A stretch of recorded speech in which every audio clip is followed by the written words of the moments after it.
When I used to work in the Foreign and Commonwealth Office, at the end of the Cold War, important papers were being written on the future of NATO. And finding a future of NATO, because its ostensible reason to exist, to oppose the Soviet Union, has ceased to exist.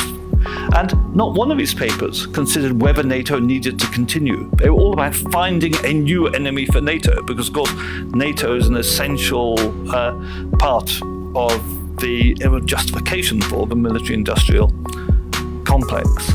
And NATO now becomes ever expanding and expands further and further away from the North Atlantic. In fact, you have NATO operational in Afghanistan. Why is the North Atlantic Treaty Organization conducting operations in Afghanistan? It's become simply a vehicle for United States hegemony worldwide.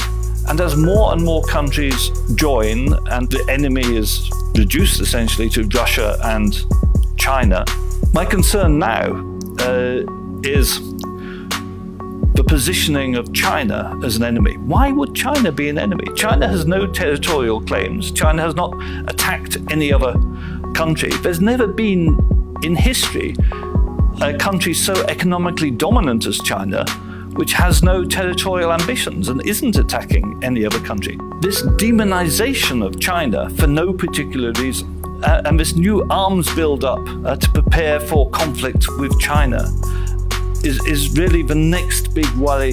Military hegemony and diplomatic hegemony around the world is based on economic hegemony. You have to have that to start off with. And the United States is losing it. It's losing it in particular to China, but also to booming economies like that of India.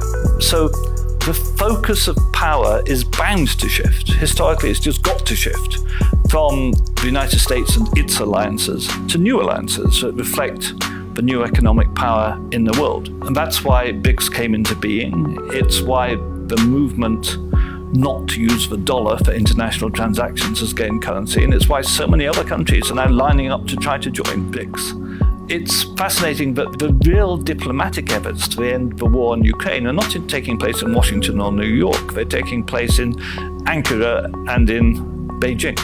So BRICS is just a symptom, if you like, of the shift of power, the irreversible shift of power away from the United States.